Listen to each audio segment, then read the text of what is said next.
저도 그걸 위해서 노력을 굉장히 많이 해왔고, 네. 이것보다 더 효과적인 방법은 못 찾았어요, 이제까지.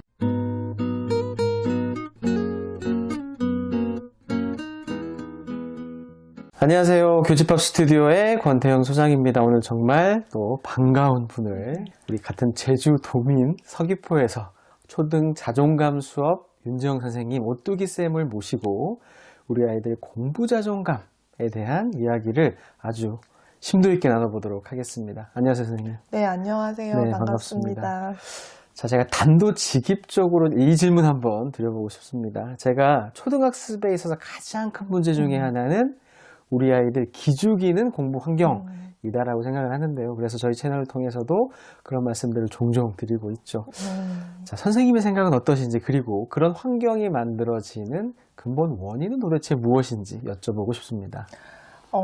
기죽이는 환경, 공부 환경이라는 거에 공감을 하고, 저는 가장 큰 원인은 부정적인 피드백이지 않을까 싶어요. 그러니까 공부든 뭐든 사실 긍정적인 피드백을 받으면 뭐 잘한다, 꼭 잘하지 않더라도 괜찮다라는 그런 반응, 그런 피드백을 받으면 기죽지 않아요. 그런데 그 반대로 뭘 못했을 때 더 못한다고 얘기를 꼭 집어서 얘기를 이제 지적을 한다든지, 뭐 비난을 한다든지, 비교를 한다든지, 그런 피드백들에 있다고 생각을 해요. 말씀하신 것처럼 저도 많이 보는 게, 잘하는 아이들조차도 기죽어 있는 경우가 상당히 많죠. 맞아요. 왜냐하면 이제 부모님들의 눈높이가, 또 주변에 선생님들의 눈높이가 워낙 높으면, 맞아요. 물론 잘하라고 하는 채찍질이겠지만 사실 아이들이 기가 죽으면 학습 동기로 이어지지 못한다라는 그런 부분들이 되게 안타깝거든요.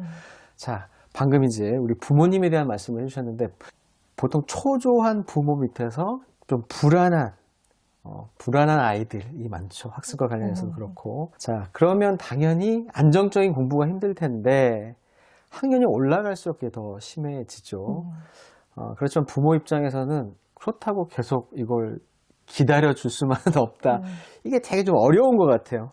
이런 상황에서 최선의 부모 역할, 그리고 뭔가 지켜야 할 선, 이런 게 있다면 뭐가 있을까요? 애들은요, 알아서 숙제 안 하고 스스로 공부를 안 하잖아요. 이제 하면 좋은데, 하면 그대로 이제 잘한다 하면 되는데, 이제 알아서 안 하고 이제 놀고만 싶고, 그냥 그대로 두면 계속 이제 놀기만 하는 거죠. 놀이 관성을 타고났기 때문에. 그래서 개입해서 어느 정도는 이끌어주는 게 반드시 필요해요. 그런데 그 역할이 이제 긍정적인 방향으로 해야 된다는 거, 그리고 편안하게 해줘야 된다는 거. 그래서 저는 습관으로 접근하는 게 제일 좋을 것 같아요. 그러니까 우리가 양치를 애들이 이제 초저학년기 들어서면 그냥 하잖아요. 근데 그 전까지는 붙잡아요. 이제 도망가니까 이제 싫다고. 그래서 한 명이 붙잡고 한 명이 시키고 이렇게 하다가 이제 서서히 같이 하다가 이제 나중에는 아이가 스스로 양치를 하게 되기까지 이제 시간과 반복과 연습이 필요한 것처럼, 공부도 그냥 두면은 이제 얘는 안 하니까 처음에는 이제 붙잡아서 설득하고 설명하고 이제 안 치고 그렇게 하다가 점점 이제 그게 자동으로 되는 거죠.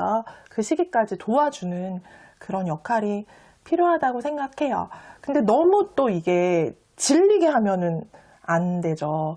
그래서 그런 것도 있어요. 이제 애를 안 치기가 힘들잖아요. 일단은 뭐 물 먹고 온다, 뭐 화장실 갔다 온다 하니까 공부만 하려고 하면 그러니까 일단 안 친 김에 더 시키고 싶은 거예요. 어떻게 안 쳤는데. 근데 그렇게 욕심을 내면 이제 질리니까 저는 그냥 학년에다가 10을 곱해라 라는 얘기를 드리거든요. 그래서 이제 1학년이라면 한 10분, 2학년은 20분, 그렇게 해서 한 6학년쯤 됐을 때 한 1시간. 이렇게 하면 크게 아이도 힘들지 않고 부모도 부담이 덜하지 않을까 싶어요. 그냥 한 10분 정도 집중해서 그날 할 일, 그 정도 분량이면 전 좋다고 생각해요. 그러니까 말씀하신 건, 부모님도 일희일비하지 마시고 그 에너지를 그냥 부정적인 피드백이나 이런 게 아니라 아이들 생활 습관, 학습 습관을 만드는데 차라리 에너지를 쏟자. 그리고 학년에 따라서 이렇게 집중할 수 있는 시간, 공부 습관을 들이자. 자, 근데 여기서 약간 제가 궁금한 건, 그렇게 잘 해왔던 아이들조차도 사실 이제 흔들릴 시기가 오잖아요. 그렇죠.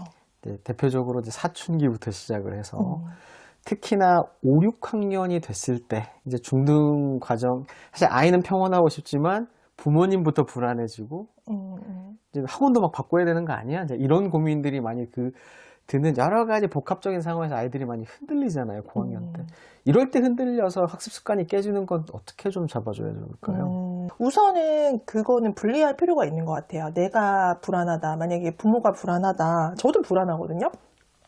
근데 그거는 내가 불안한 거지, 애가 불안한 게 아니잖아요. 그래서 그 감정의 주인의 몫이다, 그건. 그래서 내가 불안한 걸, 근데 대개는 애를 통제해요. 얘가 일단은 주저앉아서 뭔가 끄적거리고, 얘가 주저앉아서 책을 보면 덜 불안하잖아요. 근데 안 하고 있으면 불안하니까 일단은 뭐라도 이제 주저앉아서 시키게 하려는 건데, 그거를 이제 불안으로 인한 아이의 통제인데, 그거는 번지수가 됐다라는 거죠. 근데 내가 불안한 마음은 네, 부모의 몫인 것 같아요. 부모의 그 감정의 주인의 몫이고, 물론 그냥 뭐 돌아, 네 인생은 네 거니까 네가 알아서 해라 이렇게 하면 안 되겠죠. 적절하게 바람직한 방향으로 이끌어주는 것은 필요하지만 그게 불안으로 인한 통제가 되어서는 안 된다라는 얘기를 먼저 드리고 싶고요. 저도 이제 저희 딸이 이제 중학생이 됐는데, 저는 초등학교 고학년 때는 이런 일이 없었는데 중학교 가서부터는 그런 게 되게 많아요. 뭐냐면 일단은 그 외모에 대한 관심과 그 불필요한 시간 낭비. 우리 딸은 아침에 6시 30분에 매일같이 일어나요. 자기가 알람을 해놓고 일어나요. 그래서 공부를 할 것 같죠. 해본 역사가 없어요. 안 해요. 그런 거 안 해요. 그럼 뭘 하냐. 네, 그 등교 준비를 하는데 1시간이 걸리죠. 6시 반에 일어나서 네, 등교 준비를. 이해가 안 가죠. 왜 그렇겠어요?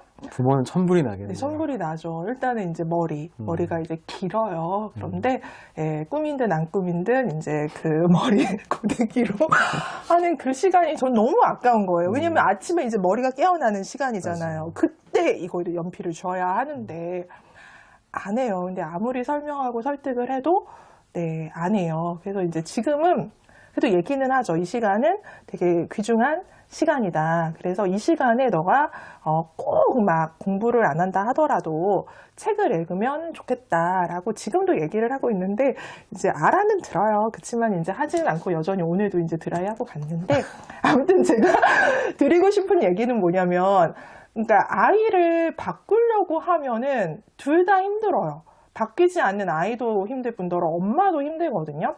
그런데 저는 얘를 바꾸고자 하는 게 목표가 아니에요. 그러니까 바람직한 방향. 저는 알죠. 아침에 그래도 꾸미지 말라는 얘기가 아니라 그 준비하고 그렇게 자기 관리하는 건 좋지만 그래도 머리가 깨어나는 그 시간을 잘 활용했으면 좋겠다. 그게 시간 관리도 했으면 좋겠다라는 건데 그거를 아이가 받아들이지 않는다고 해서 제가 뭐 아이에게 막 실망한다든지 뭐 왜 그러냐고 비난하다든지 그러지는 않는 거죠. 왜냐면 그건 자기 몫이니까. 그래서 저는 얘기는 하지만 네, 그걸로 통제하려고 하지는 않는 게 전과의 차이인 것 같아요. 그래서 결론은 네, 그 감정의 주인이 자기의 이제 몫이 있는 거고 그 감정 싸움이 돼서는 안 된다는 거죠. 왜냐하면 공부보다 중요한 게 아이와의 좋은 관계니까.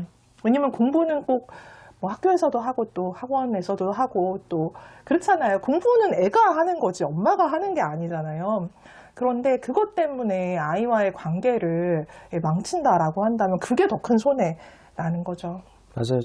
정말 공감을 하는 게 당장은 애가 노니까 짜증나니까 이제 싸우게 되지만 그렇게 관계가 틀어지면 정작 좋은 관계가 필요한 고등학생 때, 맞아요. 고3 때 절대 소프트가 안 되더라고요. 맞아요. 아이도 더 이상 기대지 못하고 더 방황을 하게 되고 그렇죠. 어쩔 수 없는 건 어쩔 수가 없다. 그리고 그 전에 이제 습관이라든지 이런 부분들을 잘 좀 만들어내는 게 중요할 텐데 그러다 보니까 또 우리 학부모님들이 쉽게 선택할 수 있는 선택지가 바로 빡센 학원이거든요. 그러니까 그럴 수 있죠. 나의 통제에 말씀하신 것처럼 나의 통제에 따르지 않는다. 더 이상 싸우기도 싫고 근데 더 이상 노는 꼴을 못 보겠다 라고 할 때 아니 그냥 학원은 괜찮죠. 근데 이제 심리가 기왕이면 그래서 저도 그런 얘기를 많이 들었었거든요. 예전에 때리셔도 됩니다 라는 얘기들을 종종 들었어요. 말 안 들으면 물론 이제 믿고 하는 게 강조죠. 정말 이렇게 때리라는 그쵸. 의미는 어떤 아니겠지만. 심정인지 알겠어요. 심정이 그러니까 어떻게든 꽉 잡아주세요. 이제 이런 얘기거든요. 근데 그게 사실은 효과가 있는 경우도 일부는 있겠지만 대부분은 빡세다라는 게 요즘 학원에서 때리진 않잖아요. 그러면 정말 많은 과제량, 많은 진도, 그래서 그렇게 많이 흘러간다는 거죠. 이런 부분에 있어서 그래서 선생님 등 자존감 수업 책에서도 사교육 선택, 자존감을 높일 수 있는 사교육 선택에 대한 이야기도 해주고 계시거든요. 어떤 게 있을까요? 어떤 선택을 해야 될까요? 그냥 한 문장으로 이거 요약할 수 있을 것 같아요. 아이가 원하냐, 그 의견을 들어보고 원한다면 저는 오케이 다. 근데 원치 않는다 하면은 그거는 좀 조율해 볼 문제인 것 같아요. 왜냐면 저는 사실 사교육 많이 안 시켰거든요. 거의 안 시켰고 지금은 제가 제주도에 살고 있지만 전에 서울에 살 때는 사교육 정말 많이 시키는 그런 동네에 살았었어요. 교육열이 되게 높은 동네에 살았었는데 제가 제일 안 시키는 엄마였어요. 근데 그 이유가 뭐냐면 원하지 않는 게 얼마나 의미가 있을까. 가서 그냥 앉아 있다가 뭐 전기세 내준다고 하죠. 우리 흔히. 그런 아이들이 대부분이 이제 원치 않는데 억지로 온 경우거든요. 그런데 원하지 않는 거를 이제 학원까지 시키고 싶지가 않았어요, 저는. 그리고 또 하나는 우리 애가 그게 통하지도 않았고, 데리고 가서 그래도 둘러보고 상담 받으면 저는 마음이 바뀔 줄 알고 싫다고 했는데, 피아노 자기 다 안 다닌다고 했는데, 그래도 이제 가보면 너도 생각 달라진다. 그래서 데려갔더니 거기서 상담하는 자리에서 걔는 선생님한테 이렇게 말했어요. 저는 여기 안 다닐 건데 우리 엄마가 저를 데리고 왔어요. 그런 게 통하는 애도 아니었을 뿐더러 근데 제 생각도 그래서 이제 안 시켰었는데 2년 뒤에 보내달라고 했어요. 우리 애가 피아노 다니고 싶다고. 그래서 제주도 오기 전까지 다녔었는데 물론 되게 늦게 시작한 거죠. 피아노를 보통 아이들은 뭐 유치원 때, 초등학교 저학년 때 시작하는데 우리 애는 2학년 말에 시작했기 때문에 엄청 늦게 시작했고 그래서 우리 아이가 바이엘을 배울 때 친구들 그 반 친구도 되게 많았었거든요. 걔네는 뭐 다 체르니 30번, 어떤 애는 막 40번 나가는 애도 있고 이랬어요. 그래서 아이가 비교에 의해서 자기가 이제 속상한 일도 있었어요, 사실은. 근데 본인이 견디더라고요. 내가 하고 싶어서. 그쵸, 본인이 선택한 건. 괜찮아, 그런 거. 그러니까 그 발표회 때 얘만 너무 차이가 나는 곡을 한 거죠. 친구들에 비해서. 근데 자기는 괜찮다고 했고, 결과적으로 그 시간, 한 1년 좀 넘게 다녔는데, 그 시간과 그 학원비 투자한 거에 비해서 굉장히 효과가 높아졌어요. 되게 빨리 배웠어요. 물론 커서 배운 이유도 있지만 저는 스스로 동기부여가 됐기 때문이라고 생각을 하거든요. 그러니까 피아노만이 아니라 저는 다른 사교육도 그 사교육 빨이라고 하죠. 그런 게 되게 좋았어요. 이유가 항상 제가 얘기했거든요. 싫으면 말해. 언제든지 말해. 그만둬도 괜찮아. 엄마 돈 들어가는 거고 너 억지로 시킬 생각 전혀 없어. 그러니까 나는 좋다고. 그래서 시작부터 저는 그 아이가 원하는지에 대해서 확실하게 얘기를 하고 시작을 했기 때문에 네. 근데 이제 그건 있어요. 그러면 애가 원하지 않으면 어떻게 하냐. 그러면 뭐 다 싫다. 이것도 싫다. 저것도 싫다. 이러는데 그러면 손 놓고 있으라는 거냐. 네. 그거는 좀 조율하고 설득하는 것도 필요한 것 같아요. 그러니까 만약에 꼭 필요한 게 있다라고 하면은 억지로 뭐 얘를 등록시켜서 거기 내일부터 가 이게 아니라 왜 해야 되는지 왜 이게 너에게 필요한지 설명해주고 설득하면서 의견을 조율하는 그런 시간들, 대화의 시간들이 저는 되게 필요하다고 생각해요.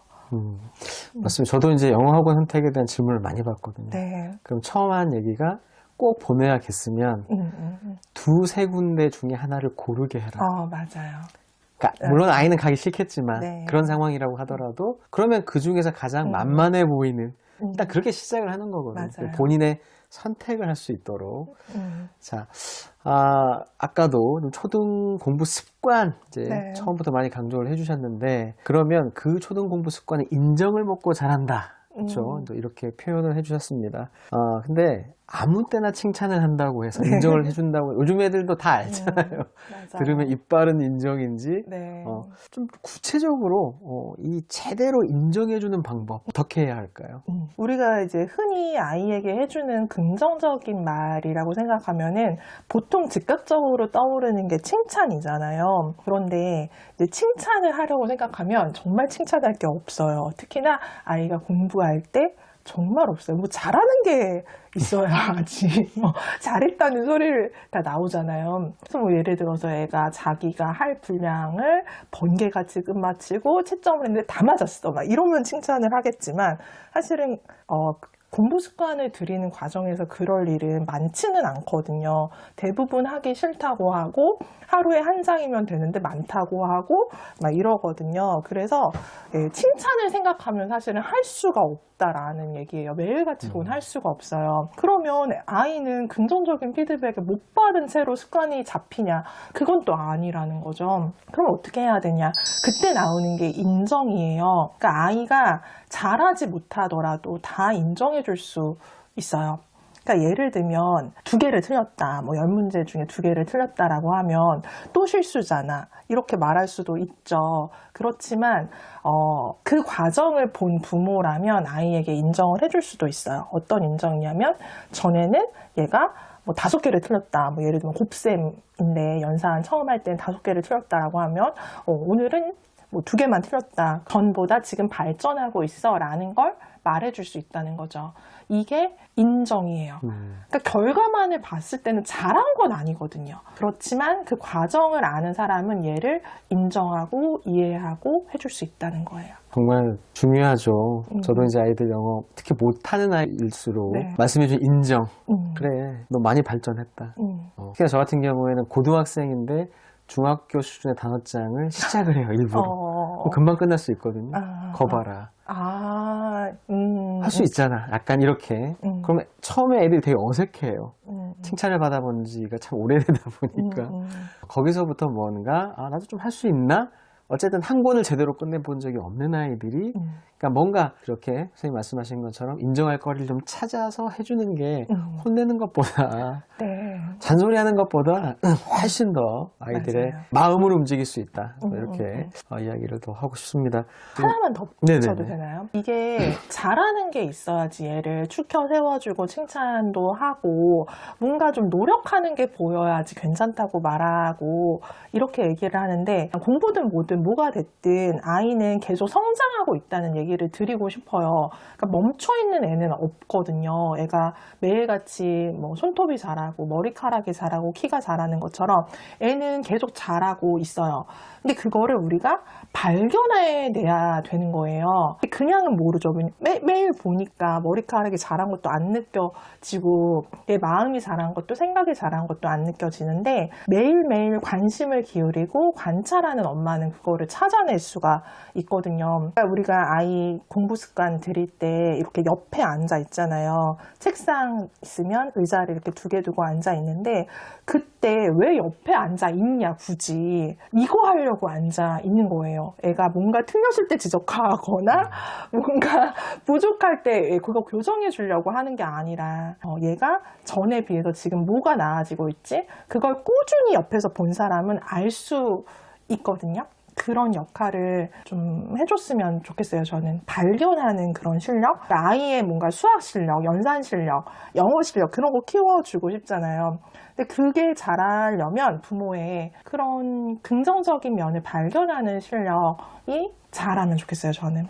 저도 그걸 위해서 노력을 굉장히 많이 해왔고, 네. 이것보다 더 효과적인 방법은 못 찾았어요, 이제까지. 그렇죠. 가장 근본적인. 네. 자, 오늘 초등 자존감 수업 네. 또 내용 중에서도 학습과 관련해서 제가 좀 질문들을 드리고 있는데 이 책, 초등 자존감 수업 책을 특히나 학습과 관련돼서 우리 학부모님들이 우리 아이들을 위해서 가정에서 좀 잘 적용할 수 있는 방법 뭐가 있을까요? 우선 이제 이 큰 틀을 말씀드리고 싶은 게 여기서 자존감을 키우는 공식처럼 제가 정리를 해서 공식화해서 정리를 했는데 첫 번째가 할 수 있는 일은 대신해주지 않는다. 두 번째가 못하는 일은 도와준다.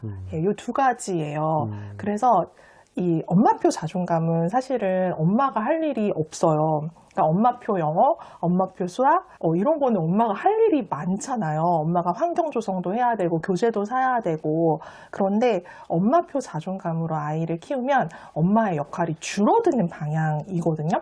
왜냐면 아이가 할 수 있는 일은 부모가 대신해주지 않으니까, 못하는 일만 도와주면 되니까 되게 편안한 방식이에요, 이건. 그래서 제가 워킹맘이고, 네, 그런 상황에서 엄마표 영어 이런 거 전혀 못했는데도 엄마표 자존감으로 두 아이 키울 수 있었던 이유가 네, 엄마의 할 일이 줄어드는 방향이기 때문이에요. 그래서 다른 엄마표를 내가 시도도 못한다, 나는 에너지가 없어서 그런 거 엄두도 못 낸다, 그런 분들이라도 저는 엄마표 자존감은 다 하실 수 있다고 생각을 해요. 이거를 공부에 적용을 하면은 할 수 있는 일을 대신 안 해준다. 이거는 애가 공부 자기가 하는 거예요. 그거는 대신해줄 몫이 아니죠. 아이의 몫이에요. 그거는 어떻게 하는 건 아이의 몫이에요. 근데 못하는 건 도와준다. 아이가 자기 스스로 책상에 앉지는 않아요. 오늘 나 공부해야 돼 하고서 자기 일정을 자기가 챙기지는 않아요. 기쁜 마음으로 공부를 하지는 않아요. 그거는 도와줘야 돼요. 근데 이게 처음에는 당연히 놀고만 싶고, 아이는 놀이 관성을 타고났기 때문에 놀고 또 놀아도 더 놀고 싶다고 하죠.